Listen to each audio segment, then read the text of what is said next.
जो मेरे मंदिर आकर अपने अच्छे रिश्ते की कामना करता है, उसे भी आशीर्वाद। जो आकर ये कहता है कि बाबा व्यापार चलवा दो, उसे भी आशीर्वाद।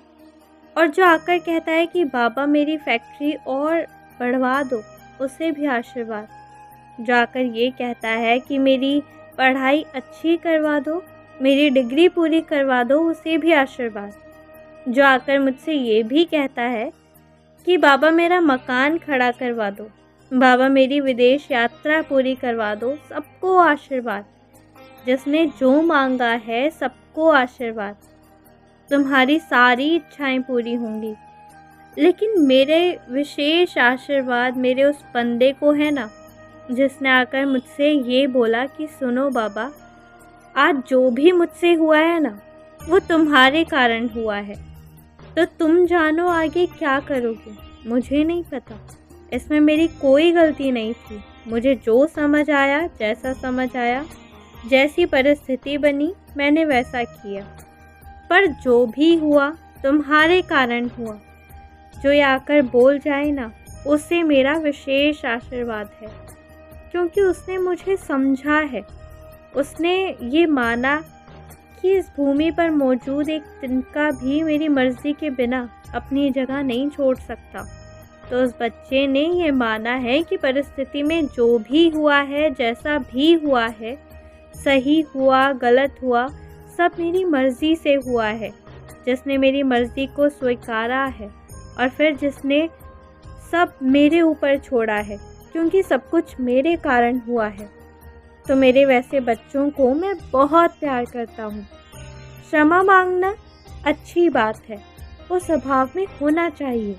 खासकर जब तुम मनुष्य से मिलो तो क्षमा मांगो, माफ़ी मांग लेनी चाहिए।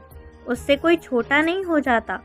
लेकिन मेरे समक्ष आकर माफ़ी मांगने की जगह मुझसे ये कहना कि करवाया तो तुम ही ने है बाबा, अब तुम समझो। अगर इस वाक्य को समझो ना, तो समझ आएगा कि उसका विश्वास कितना दृढ़ है मुझ पर।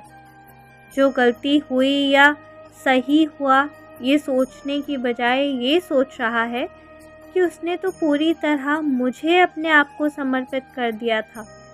तो जो हुआ मेरी मर्ज़ी से हुआ। ये बहुत बड़ी बात है मेरे लिए कि जो मुझे इस तरह से प्रेम करता है और उसका साथ मैं सदैव निभाता हूँ। ये जो छोटी मोटी सांसारिक चीज़ों में फंसे हुए हो ना, कुछ नहीं है, सबसे बाहर निकल जाओगे।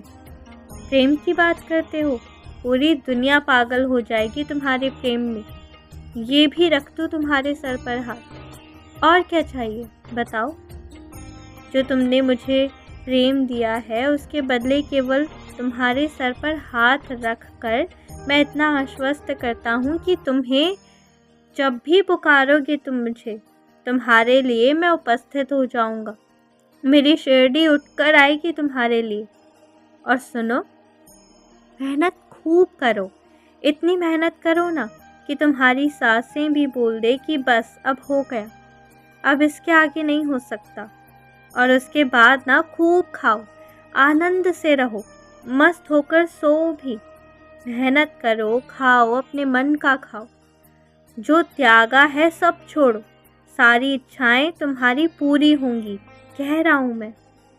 कोई त्याग मत करो, खाओ पियो, मस्त होकर सो और मेहनत जैसे करते हो उससे 2 गुना 3 गुना करो। हर दिन प्रयास करो थोड़ा और करने की, तुम्हारी किस्मत चमक जाएगी और बाकी तो पूरी शिरडी है तुम्हारी। खुश रहो।